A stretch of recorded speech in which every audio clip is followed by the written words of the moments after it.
Hello ସାଙ୍ଗମାନେ, ଜୟ ଜଗନ୍ନାଥ। କେମିତି ଅଛନ୍ତି? ଭଲରେ ଅଛନ୍ତି ତ? ମୁଁ ବି ଭଲରେ ଅଛି। ଆମେ ଏବେ ବାହାରି ଗଲୁ ତାଳଚେର ଟାଉନ୍। ଆମର କିଛି ଜିନିଷ କିଣାକିଣି କରିବାର ଥିଲା, ତା ସହିତ ବୁଲିବାର ଥିଲା ପାର୍କ ଜଗନ୍ନାଥ ମନ୍ଦିର। ତ ଆମେ ଆସିଲୁ, ଏବେ ପହଞ୍ଚିଗଲୁ ଜଗନ୍ନାଥ ମନ୍ଦିରରେ। ଜଗନ୍ନାଥ ମନ୍ଦିରରେ ଦ୍ୱାର ପଡ଼ିଥିଲା, ତ ବାହାରୁ ଦର୍ଶନ କରି ଦୀପ ଲଗେଇ ପ୍ରାର୍ଥନା କଲୁ ଠାକୁରକୁ। ତାପରେ ପଳେଇ ଆସିଲୁ ପାର୍ଶ୍ୱ ଦେଇକି ଦର୍ଶନ କଲୁ, ରାଧାକୃଷ୍ଣ ମନ୍ଦିର ଦର୍ଶନ କଲୁ, ମହାଦେବଙ୍କୁ ଦର୍ଶନ କଲୁ, ମା ଲକ୍ଷ୍ମୀଙ୍କୁ ଦର୍ଶନ କଲୁ, ସ୍ନାନ ମଣ୍ଡପ ଦର୍ଶନ କଲୁ। ଦର୍ଶନ ସାରିକି ବାହାରକୁ ଆସିଲୁ, ବାହାରେ ଟିକେ ବୁଲାବୁଲି କରିଦେଲୁ।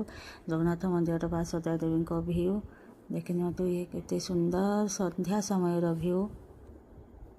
ତା ସହିତ ଆମେ ଆମର ହେଉଛି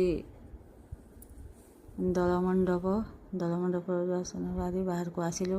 ଜଗନ୍ନାଥ ପାର୍କରେ ଟିକେ ସମୟ ରହି ସନ୍ଧ୍ୟା ଆଳତୀ ହେଇଛି, ଠାକୁରଙ୍କର ଚାଲିଛି। ଜଗନ୍ନାଥଙ୍କ ପାଖରେ ରହିପାରିଲୁନି, କ୍ଷମା କରିଦେବେ ପ୍ରଭୁ।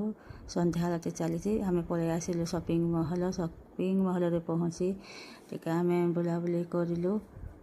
ବୁଲାବୁଲି କରିକି ଭୋକ ଲାଗିଲା। ତାପରେ ଆମେ ମଥୁରା କେକ୍ ଲଙ୍କା ସବୁ ଖାଇଦେଲେ। ତାପରେ ଆସିଲୁ ଆଉ ଗୋଟେ ମହଲରେ କିଣାକିଣି କରି ଆସିଲୁ ରାକ୍ଷୀ ମହଲକୁ। ରାକ୍ଷୀରେ ଦୋକାନରେ ଦେଖିଲୁ ଏମିତି କିଛି ରାକ୍ଷୀ କଲେକ୍ସନ୍ ଥିଲା। ରାକ୍ଷୀ ତ ବହୁତ ସୁନ୍ଦର ଭେରାଇଟିର ଥିଲା।